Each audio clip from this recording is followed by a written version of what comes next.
nag-alisa na nga talaga ang mga British bases, smooth yung transition kasi ang daming naging mga new openings, no, job openings para dun sa mga taong nawalan ng trabaho nung pag-alis ng mga bases. So parang na-solve yung problem ng tawag nito unemployment dahil doon sa pagpasok ng mga foreign direct investors. At dahil doon, talagang sinikap pa ni Lee Kuan Yew na paramihin talaga ng paramihin ang mga investors to the point na pag naglikha sila ng trabaho, mas marami pa ang mga trabaho kaysa sa mga citizen ng Singapore, no? Para mas marami. So yung ginawa niya na parang paramihin talaga mga trabaho para ngayon aabot sa punto na yung mga kumpanya ang mag-aagawan sa mga manggagawa at tataas ang mga sweldo. Yun po ang ginawa ng Singapore. At ngayon, ginaya to ng mga iba't ibang mga bansa. 1978, bumisita ang leader ng China na si Deng Xiaoping. Nakita niya, nung nag-state visit siya sa Singapore, na-impress siya, na nakita niya parang yumayaman itong bansang to. Akala ko mahirap sila. Ganun.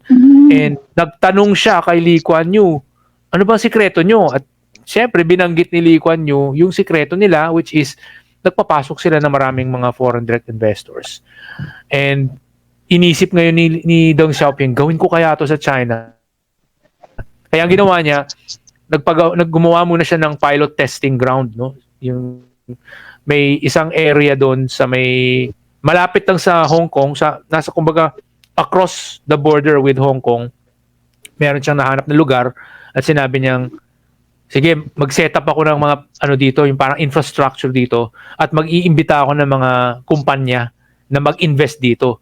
Tinry niya yun at dahil doon, yung una niyang sinubukan, sige, kuha ako ng mga Hong Kong na mga businessman, yung mga textile, kung ano, mga toy making, kung ano-ano pang mga pabrika na meron sa Hong Kong. Inakit ni Deng Xiaoping na pumunta sila sa Shenzhen dahil mas mura, as in like siguro 1/4 or paminsan 1/10 the price kung ano yung binabayad nila either sa upa or sa sa bayad ng mga sweldo ng mga tao, ganyan. At nakita ni Deng Xiaoping, uy, umaasenso, like siguro 6 months down the road, uy, umaasenso yung lugar Tapos parang naisip na niya, a year or two later, dahil nga yumayaman yung lugar, sabi niya, gawin kaya natin to the rest of China ito. And the rest is history. Ang China ay naging superpower dahil ginaya ni Deng Xiaoping ang isang napakaliit na bansa gaya ng Singapore. So yun din po ang para moral of the story din, wag tayo naniniwala dyan sa sinasabi ng iba na porket malaki daw ang isang bansa, hindi pwedeng gumaya sa isang maliit na bansa. So yung China, 'di ba, alam naman natin, higanteng bansa, sobrang laki ng population, pero sila mismo ginaya nila ang napakaliit na teeny-weeny Singapore. So yung mga Pilipinong nagsasabi, wag nating gayahin ng Singapore, masyado maliit yan, tayo malaki tayo Tingnan natin yung China. Yan ang nagpayaman sa China. Yan ang naging rason bakit ang China ay naging superpower ngayon. So, yun. Ang gusto kong sabihin kaya naman naging madali para sa ibang mga bansa tulad ng Singapore, pati China, at saka Thailand, Vietnam, Hong Kong, Malaysia, Indonesia.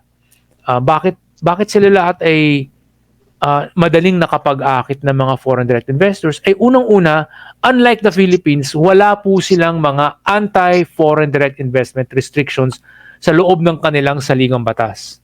Correct. Tayo, sa Pilipinas, tayo lang yata ang mayroong ganyan. So, para maging patas ang laban, kinakailangan natin gawin na ang ating saligang batas ay matanggalan din ng mga foreign direct investment restrictions dahil lahat ng ibang mga bansa dito sa Asia ganon. Siguro pwera lang siguro ang North Korea na ba't naman natin gagayahin ng North Korea, di ba? So diba yung punto dyan lahat sila umaasenso dahil nakakapag-attract ng investors. Gayahin natin kung ano meron sila at alam naman natin yung starting point nila wala silang ganong mga restrictions sa kanilang saligang batas. Yun din dapat ang maging starting point natin. Hindi yung kawawa